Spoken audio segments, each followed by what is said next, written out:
But how's it, Design Influencer? It's your boy Break here, and today, ladies and gentlemen, we are here today to talk about the August 2nd edition of SmackDown. Guys, let me know what you guys think about this show down in the comments below. Tell me some of your favorite parts.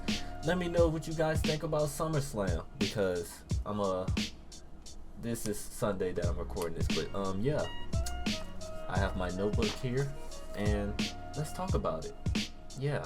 So the show starts off with Cody Rhodes. He comes out, he's giving his normal shtick, how he's talking about, what do you want to talk about?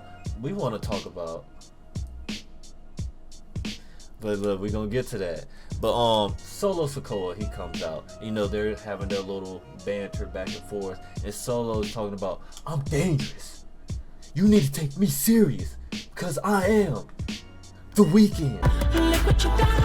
And you know what? For SummerSlam, how about we make this a Bloodline Rules match? And while he's in the middle of saying that, Tama Tonga, Tonga Loa, Jacob Fatu, they're coming through the crowd. And Cody's like, dude, I'm being bamboozled. But you know what? Cody says, you know what? This may not be the smartest decision I'm making, but it's the decision that I have to make. He accepts the match. And then Cody says, look, all I have to do is beat the tribal chief. But where is he? And then Solo, he's like, so you disrespect me. You ain't acknowledging me. We ain't acknowledging you. We're not acknowledging you neither. Because you ain't you. But either way, moving into the first match of the night, we have Andrade going against Carmelo Hayes. And ladies and gentlemen, when I say this was a very good, solid match to start off the show, it was a solid, good match to start off the show. And throughout the match, it was pretty much back and forth. You know, reversal here, reversal there. Andrade trying to do a Spanish fly here, doesn't work. He gets caught with a super kick. Melo, he has Andrade on the ropes. He trying to do a leg drop. That gets reversed.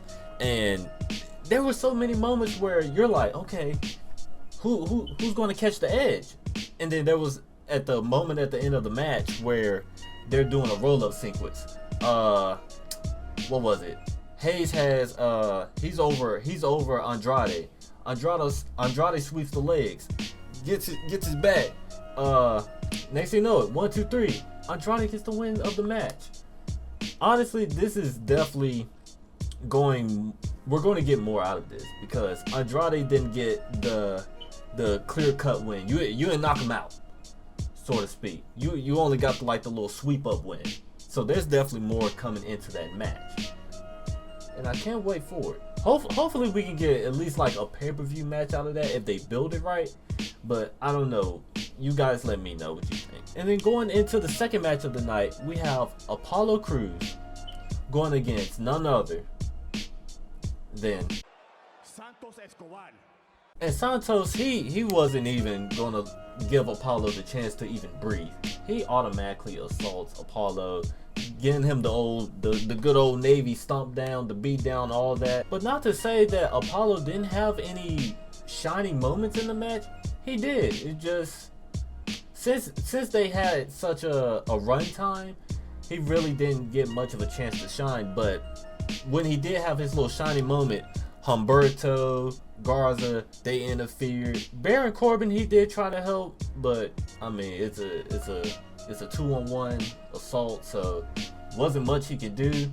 Santos gets the win. Me personally, I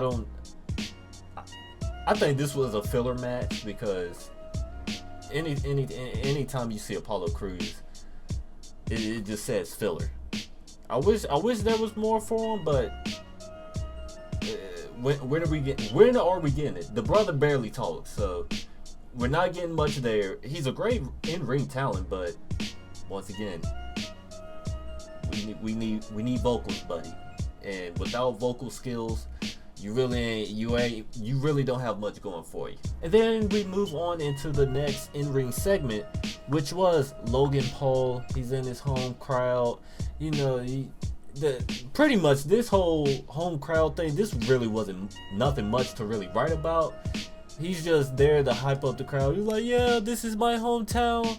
I'm the hometown hero, and come SummerSlam, I'm going to bring the title back home to Cleveland. And then he had 3 jabronis just standing there looking clueless ever. I mean, they really weren't there for nothing. But Logan said they're like some higher ups in Cleveland.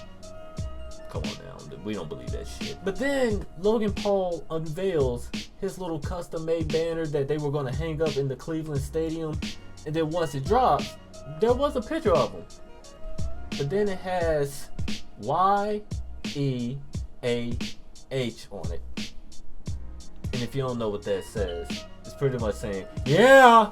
And then next thing you know it, LA Knight comes out. And he's talking about, come SummerSlam, Logan needs to get serious. Because LA Knight, he done had chance after chance after chance. And he hasn't gotten the big one yet.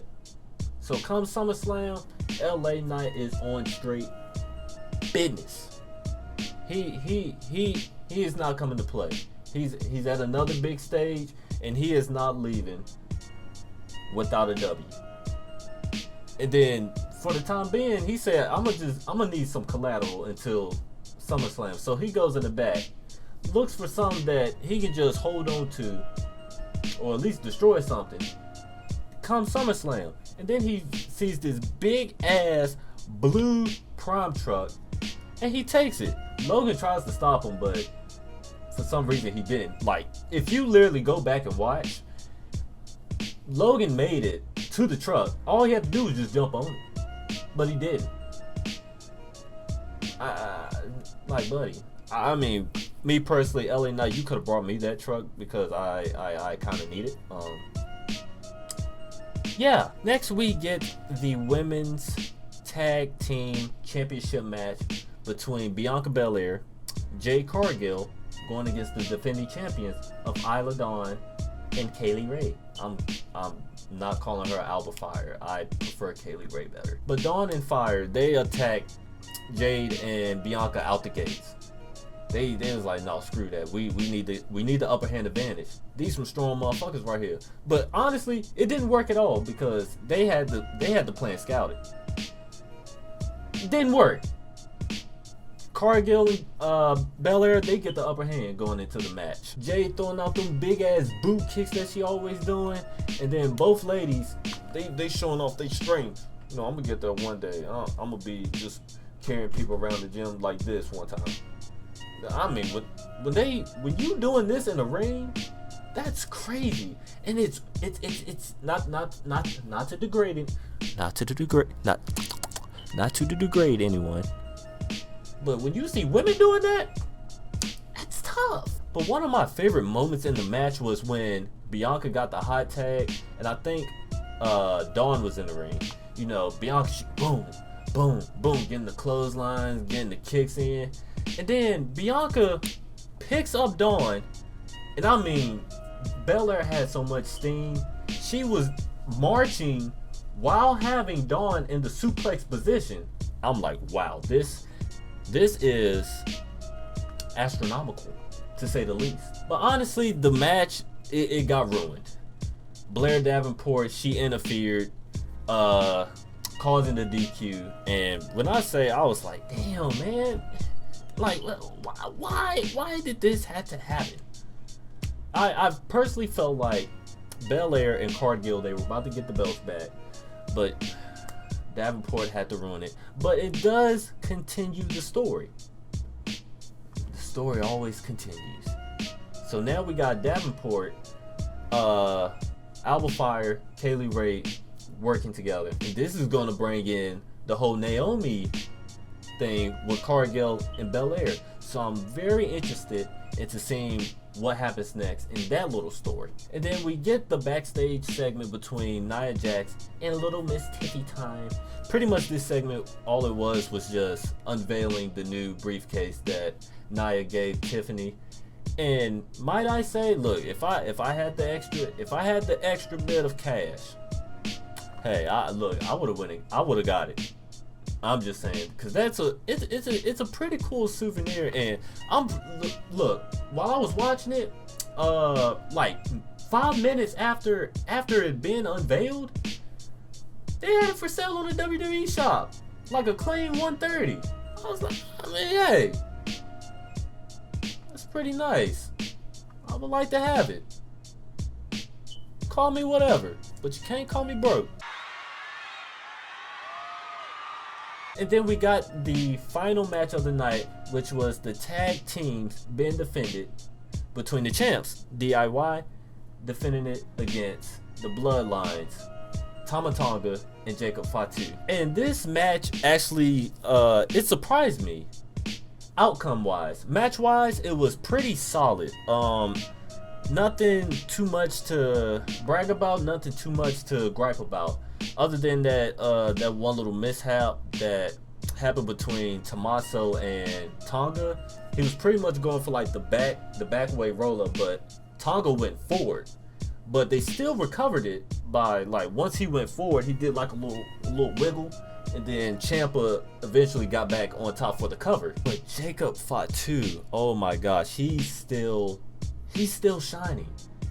He is still shining. Once he got that hot tag, and not a hot tag, it was a moment where him and Gargano were the legal men, and I think Fatu ended up taking out Tommaso, and he was still like preoccupied on Ciampa.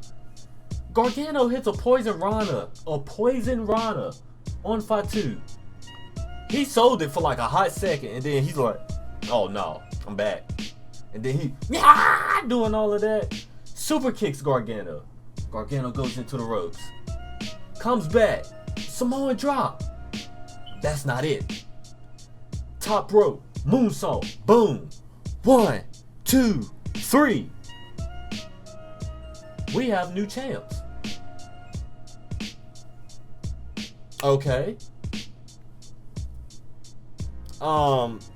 Me personally, a little too soon, but I mean, I don't know. I really don't know. Let me know what you guys think about this, because honestly, I really just don't know what to think about. Because what I'm thinking is, how will the title reign be? The post SummerSlam stuff, how that's gonna work, and I have so many questions as to why they put the belts on Tonga and Fatu. But you guys let me know once again. And that will be all for the recap, ladies and gentlemen. Me personally, I'm gonna rate this edition of SmackDown. I'm gonna give it a B-, because we didn't really get much of a strong Bailey versus Nia send-off. We got a pretty good LA Knight Paul send-off. The Cody and Solo stuff, that was pretty good, because it set up the Bloodline rules stuff. So that gave you like a little, okay, well, you know, it gave us hope.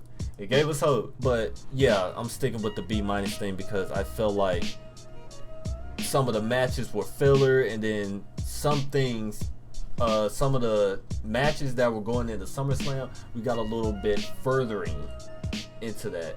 But let me know what you guys were rated. Let me know what you guys thought about SummerSlam. Let me know what you guys thought about SmackDown. But until next time, guys, my name is Break.